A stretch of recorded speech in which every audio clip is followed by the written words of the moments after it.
ETV YouTube ఛానల్స్లో మీ వ్యాపార ప్రకటనల కోసం ఈ నంబర్కి కాల్ చేయండి.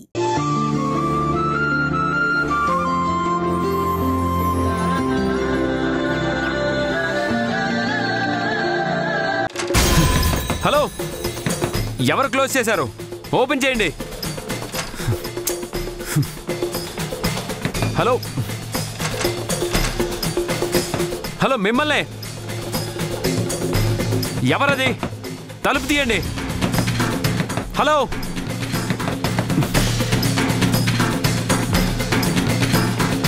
ఇలా లాక్ అయిందంటే నేను ఇక్కడికి వస్తున్న విషయం ఎవరికో తెలిసిపోయినట్టుంది. My god. Hello, excuse me, తలుపు తీయండి. ఎవరు? తలుపు తీయండి.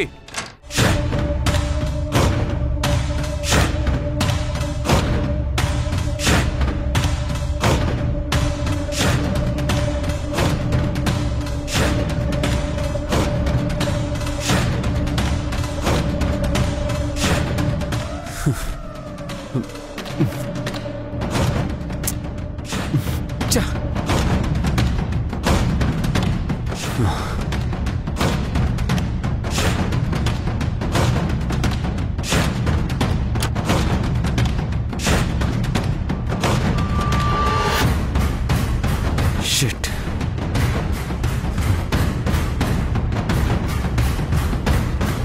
హలో, తలుపు తీయండి. మీకే చెప్పేది. మర్యాదగా తలుపు తీస్తారా తీరా? ఎవరు నన్ను లోపల పెట్టారు? Hello,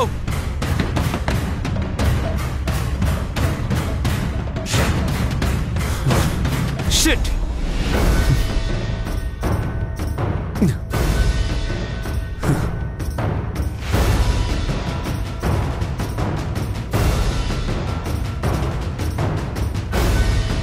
shit. ఏంటిది? ఇంత పెద్ద హోటల్లో సిగ్నల్ రాకపోవడం ఏంటి? ఇదంతా చూస్తుంటే ఏదో ట్రాప్లా ఉంది.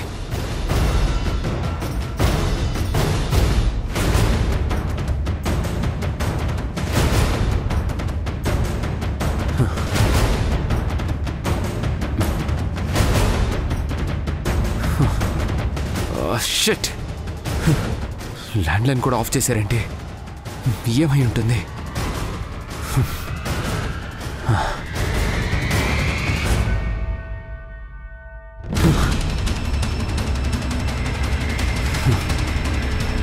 షిట్. అంతా మిస్టరీగా ఉంది. డౌటే లేదు. ఇక్కడికి నేను స్టింగ్ ఆపరేషన్ కోసం వచ్చాననే విషయం వీళ్ళకెవరో ముందుగానే లీక్ చేశారు. అందుకే వీళ్ళు జాగ్రత్త పడ్డారు. కానీ నన్నెందుకు ఇక్కడ ఇరికించారు? అసలు ఇక్కడ నుంచి బయటపడ్డం ఎలా? వీళ్ళ ప్లాన్ ఆఫ్ యాక్షన్ ఏమై ఉంటుంది?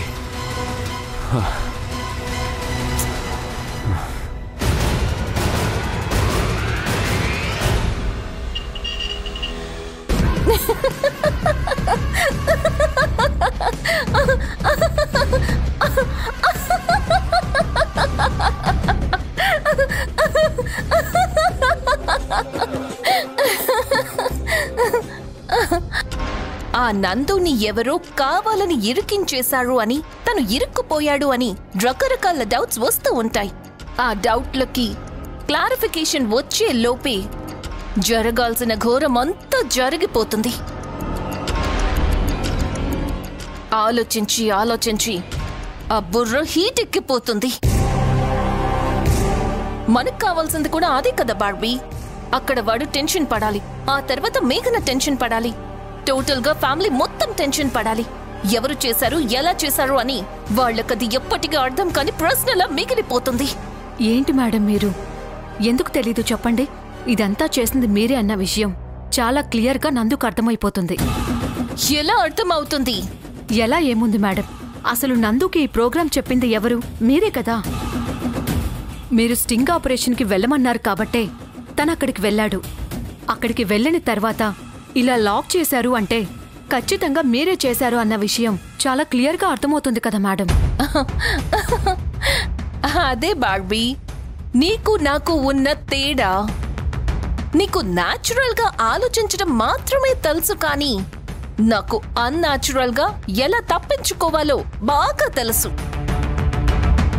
రూల్ ప్రకారం అయితే నువ్వు చెప్పినట్లుగానే నందుకి నా మీదనే అనుమానం రావాలి. కానీ అక్కడికి వెళ్ళాక అనుకోని సంఘటనలు జరిగినాయి. దాన్ని నేను అడ్వాంటేజ్ గా మార్చుకుంటాను. అలా జరిగిన విషయం నాకు నిజంగా తెలియదు అని చెప్తాను. నీతో కాంటాక్ట్ చేయాలి అంటే అక్కడ నీ ఫోన్ అసలు పని చేయట్లేదు అని చెప్తాను. యాక్చువల్ గా అక్కడ తన ఫోన్ కి సిగ్నల్స్ రాకుండా జామర్స్ పెట్టించింది కూడా నేనే. అవునా? మరి ఈ విషయం నాతో చెప్పలేదేంటి మేడం? చూడు బార్బీ, ఒక ప్లాన్ సక్సెస్ అవ్వాలంటే ఏ పని ఎవరు చెయ్యాలో వాళ్లే చెయ్యాలి. వాళ్ళకి ఎంతవరకు తెలియాలో అంతవరకే తెలియాలి. నా ప్లాన్ ప్రకారం నువ్వు చేయాల్సిన పనేంటి? అక్కడ రూమ్స్ బుక్ చేయాలి, అక్కడున్న స్టాఫ్ ని మన దారికి తెచ్చుకోవాలి. కానీ ఈ విషయాలు ఏవీ నీకు తెలియాల్సిన అవసరం లేదు. అందుకని నీకు చెప్పలేదు. నేను వాళ్లతోటి ఏ పనులు చెయ్యాలి అనేది ఆల్రెడీ చెప్పేశాను. ఇప్పుడక్కడ ఆ నందుకి ఎలాంటి కమ్యూనికేషన్ అనేది ఉండదు. ఎలా బయటపడాలో అర్థం కాదు. కానీ తనని ఎవరో ఇరికించారు అని మాత్రం బ్రహ్మాండంగా అర్థమవుతుంది. కానీ నా మీద అనుమానం వచ్చే లోపలే నేను ఎలా తప్పించుకోవాలో నేను ఆల్రెడీ ప్లాన్ చేసి పెట్టుకున్నాను. That is Aarohi. నాకొక విషయం చాలా క్లారిటీగా అర్థమైంది మేడం. ఏంటి? మిమ్మల్ని ఎవరూ పూర్తిగా నమ్మకూడదు అని. నన్ను నేనే నమ్మను బార్బీ. ఇక నన్ను ఇంకొకరిని నమ్మే ఛాన్స్ నేనెలా ఇస్తాను చెప్పు? అది సరే మేడం, ఇంతకీ అక్కడ ఇరికించారు, బాగానే ఉంది. నెక్స్ట్ ప్రోగ్రామ్ ఏంటి?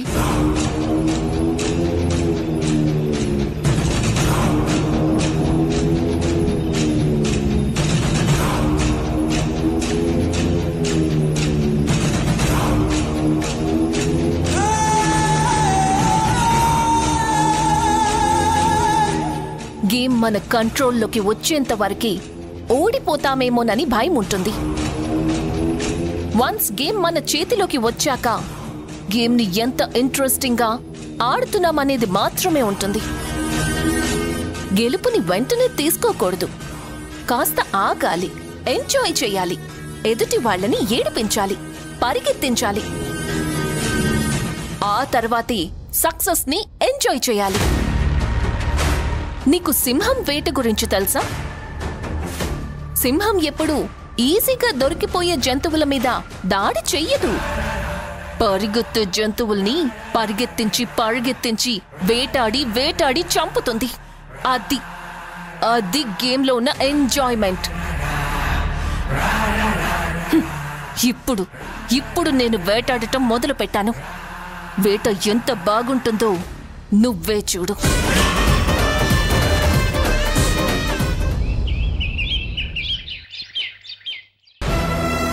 అసలు నా కొడుకు ఈ రోజు ఇంత ఇన్సెక్యూర్డ్ గా ఫీల్ అవుతున్నాడు అంటే దానికి కారణం నువ్వు కదా?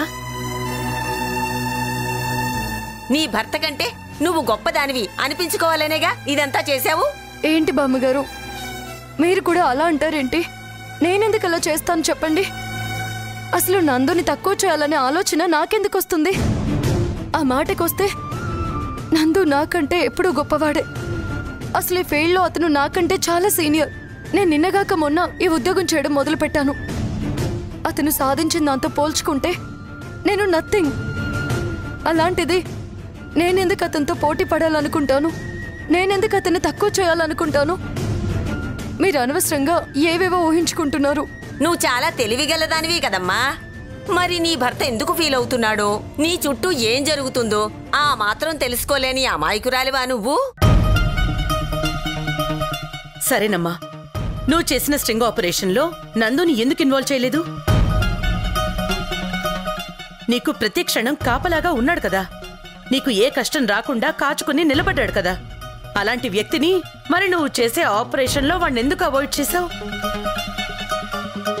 ఎక్కడికి పోయినా మేఘన గొప్పది అన్నారు గాని నిన్నసలు ఇంత ఎంకరేజ్ చేసిన నందు గురించి ఎవరైనా పట్టించుకున్నారా? అత్తయ్య, నేను ఏ మీటింగ్కి వెళ్ళినా, ఏ ఇంటర్వ్యూకి వెళ్ళినా నేను మొదటిగా చెప్పేది నందు గురించే. నందు లేకపోతే నేను లేను. ఈ ఉద్యోగంలో తను నన్ను ఎంత ఎంకరేజ్ చేశాడో నాకు మాత్రమే తెలుసు. నందు ఇచ్చిన ధైర్యంతోనే నేను ఈరోజు ఈ స్థాయిలో ఉన్నాను. అలాంటిది నందుని నేనెందుకు అవాయిడ్ చేస్తాను చెప్పండి? అతను నాకంటే ఖచ్చితంగా గొప్పవాడే. నాలాంటి ఎంతో మందికి తను ఇన్స్పిరేషన్. అంటే నీకంటే నీ భర్త గొప్పవాడుని నువ్వు ఒప్పుకుంటున్నావా? ఈ రోజు నీ సక్సెస్ కి కారణం నీ భర్తే అని నువ్వు ఒప్పుకుంటున్నట్టే కదా? ఇందులో ఒప్పుకోకపోవడానికి ఏముందండి? నందు నాకంటే ఎప్పుడు గొప్పవాడే. నందు నాకే కాదు, నాలాంటి ఎంతో మందికి ఒక ఇన్స్పిరేషన్. తన వల్ల ఒక మంచి స్థాయికి వెళ్ళిన వాళ్ళు చాలా మంది ఉన్నారు. నందు లాంటి వ్యక్తిని నేను భర్తగా పొందడం మాత్రం నిజంగా నా అదృష్టమని నేను ఎప్పుడూ ఫీల్ అవుతూ ఉంటాను. మరి నిన్నంతగా ఎంకరేజ్ చేసి నీకు ఇన్స్పిరేషన్ గా నిలిచిన నీ భర్తతోటి బిడ్డని కనడానికి నువ్వెందుకు ఇంతగా ఆలోచిస్తున్నావమ్మా? అటు తిప్పి ఇటు తిప్పి ఎటు తిప్పినా సరే మళ్ళీ పిల్లల దగ్గరికి తీసుకొస్తున్నారే. భర్త మీద ప్రేమ ఉందని మాటలతో చెప్తే సరిపోదమ్మా. ఆ ప్రేమని చేతల్లో చూపించాలి. ఏ భార్య అయినా మగవాడికిచ్చే గొప్ప బహుమతి ఏంటి? డబ్బు, నగలు, ఆస్తులు ఇవి కాదమ్మా. ఒక బిడ్డని కని తన చేతుల్లో పెట్టడం. అది ఒక ఆడదాని వల్లే అవుతుంది. వాడంతట వాడు నోరు తెరిచి నాకొక వారసుణ్ణి కనివ్వు అని అడిగినా గాని వాడి మాటలు నువ్వు వినడం లేదంటే నిన్నేమనుకోవాలి?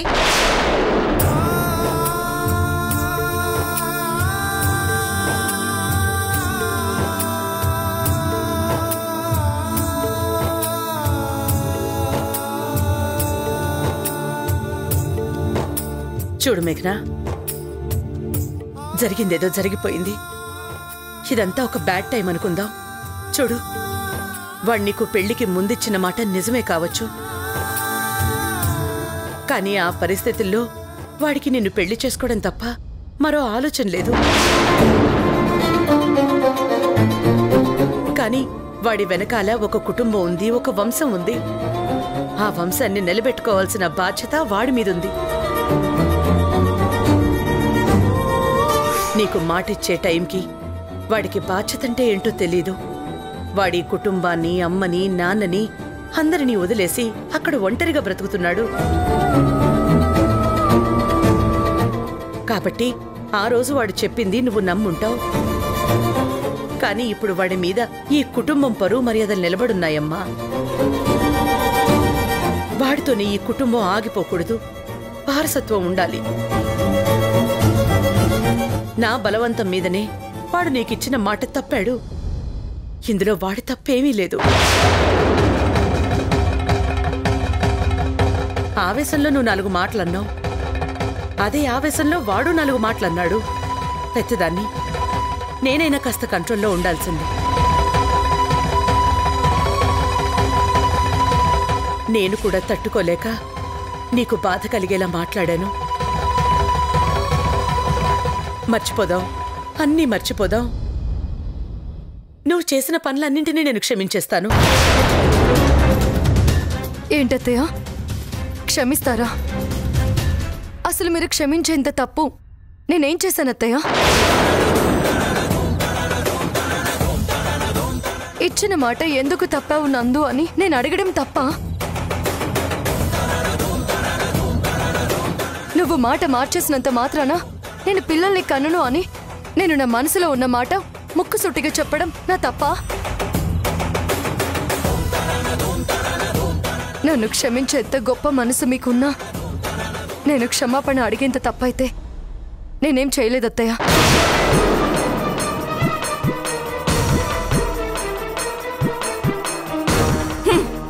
ఇది మాటలు నేర్చిన మనిషి.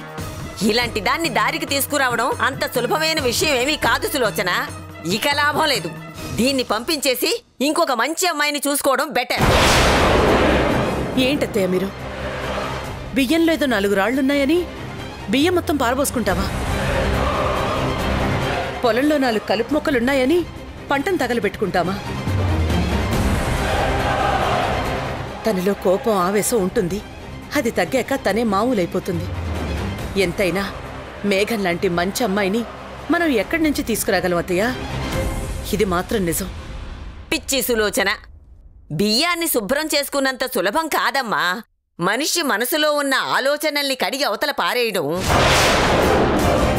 సరే, నీకంత నమ్మకంగా ఉంటే అలాగే కానీ ఏదో ఒక రోజు నేను చెప్పింది నిజమో అబద్ధమో నీకే తెలుస్తుంది.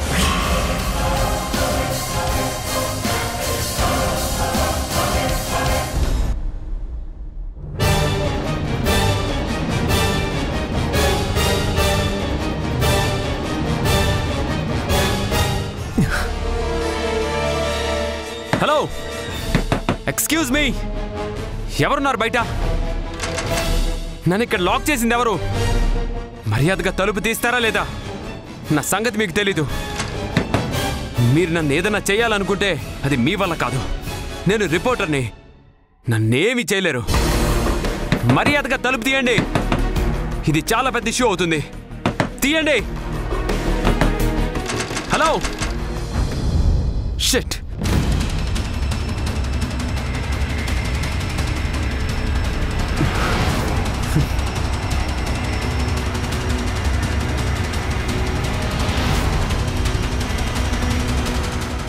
షిట్, ఏంటిది? జనరల్గా సిగ్నల్స్ ఖచ్చితంగా అందుతాయి. 5G ఫోన్కి సిగ్నల్ అందకపోవడం ఏంటి? Something is wrong. ఎవడో వాంటెడ్గా సిగ్నల్ లేకుండా చేస్తున్నాడు.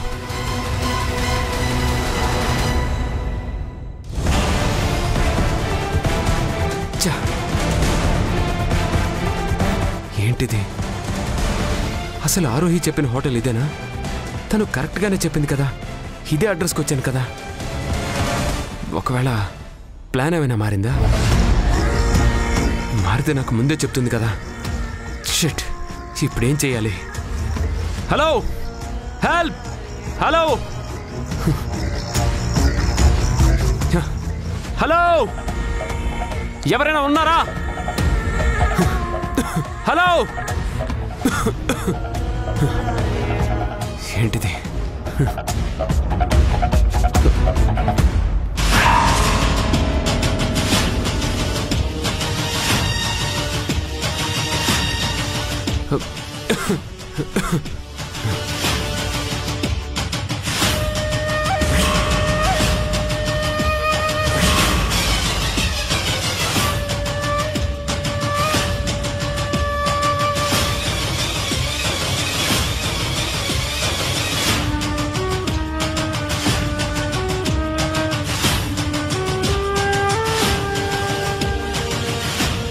ఇప్పుడేం చేయాలి?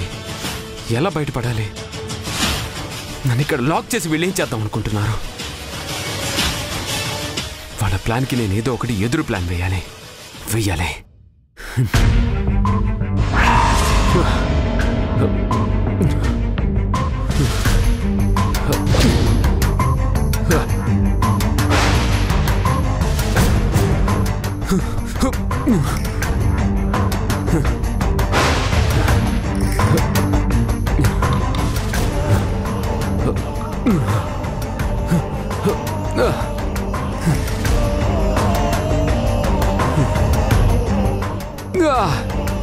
రేయ్, ఎవర్రా మీరు? ఏమవుతుంది నాకు? తల తిరుగుతుంది. తలుపు తీయండి రా.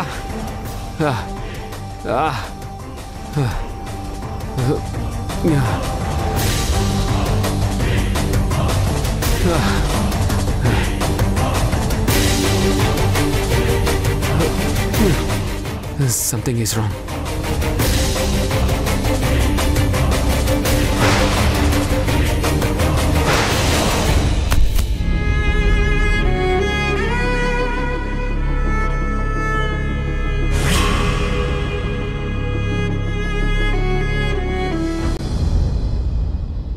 మేడం, ఆ అమ్మాయి ఫోన్ చేసింది. ఓ, ఇవ్వు. హలో మేడం, మీరు అనుకున్నట్టుగానే నందునిక్కడ లాక్ చేశాను. మంచినీళ్లు తాగాడు, స్పృహ తప్పి పడిపోయాడు. ఇప్పుడు అతని పక్కనే ఉన్నాను. మీరు అనుకుంటున్నట్టు అతను నా దగ్గర తప్పు చేశాడని నిరూపించడానికి కావాల్సిన సాక్ష్యాధారాలన్నీ రెడీ చేయమంటారా? ఇక్కడ అన్ని ఏర్పాట్లు చేసి పెట్టాను. ఫోటోలు తీయడానికి మనుషులు రెడీగా ఉన్నారు. మీరు ఓకే అంటే ఆ ఫోటోలు తీసి పెట్టేస్తాను. No no no no no అది చేయాల్సింది అక్కడ కాదు. అదేంటి మేడం, మీరే కదా ఇక్కడికి రమ్మని చెప్పారు. మీరు చెప్పినట్టే అంతా రెడీ చేసి పెట్టాను. ఇప్పుడు ప్లాన్ మారింది. నేను చెప్పిన ప్రాసెస్ అంతా యాజ్ ఇట్ ఈస్ గా చేయాలి, కానీ అక్కడ చేయకూడదు. ఎక్కడ చేయాలి, ఏం చేయాలి అనేది నీకు నేను మళ్ళీ ఫోన్ చేసి చెప్తాను. అంతవరకు అతనికి మెలకువ రాకుండా చూస్తూ ఉండండి. మీరక్కడ వెయిట్ చేస్తూ ఉండండి. సరే మేడం.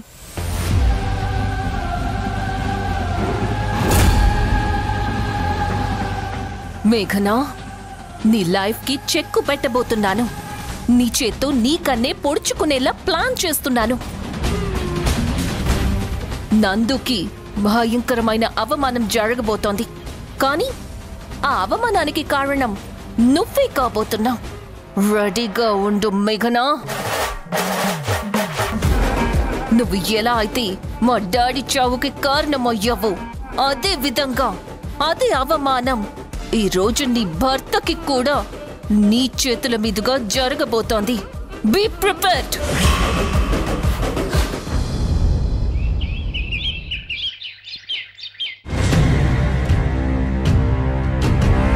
అసలు మీరు క్షమించేంత తప్పు నేనేం చేశాను అత్తయ్య? నన్ను క్షమించేంత గొప్ప మనసు మీకున్నా నేను క్షమాపణ అడిగేంత తప్పైతే నేనేం చేయలేదు అత్తయ్య.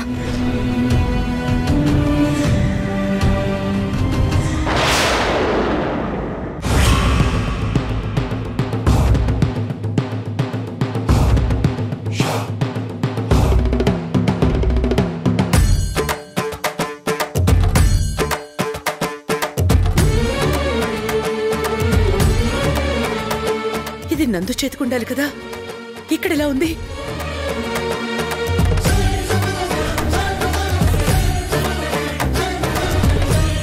భగవంతుడా, ఎందుకిలా జరిగింది? ఇది నందు చేతికుంటే ఎంతో మంచి జరుగుతుంది అనుకున్నాను. ఇప్పటికే బోల్డ్ అనే సమస్యలతో తల్లడిల్లిపోతున్నావు. అమ్మవారి దయ వల్లంతా సానుకూలం అయిపోతుంది అనుకుంటే అమ్మవారి ప్రసాదంగా ఇచ్చిన నీ తాయెత్తు కూడా ఇక్కడే పడిపోయిందే.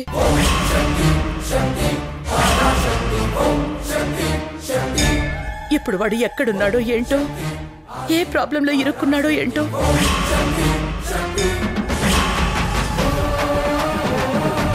అమ్మ కనకదుర్గమ్మ, నా కొడుక్కి ఏ లోటు రాకుండా చూడు తల్లి. అసలే వాడు ఏదో స్ట్రింగ్ ఆపరేషన్ అంటూ వెళ్ళాడు. వాడి చేతికి తాయెత్తు కూడా లేదు. అక్కడ ఏ కష్టంలో ఉన్నాడో నువ్వే ఎలాగైనా సరే ఆదుకోవాలి తల్లి.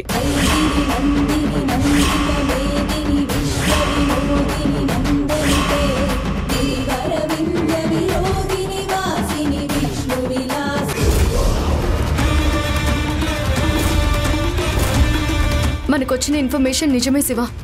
రెగ్యులర్గా ఇదంతా ఇక్కడ జరుగుతున్నట్టుగా ఉంది. ఈరోజు ఎలాగైనా సరే మొత్తం బయట పెట్టాలి. హలో మిస్టర్, మీరు దొరికిపోయారు. Open the door. సార్, మేము ఎంత కొట్టినా కానీ తలుపులు తీయడం లేదు. Please help me. హలో.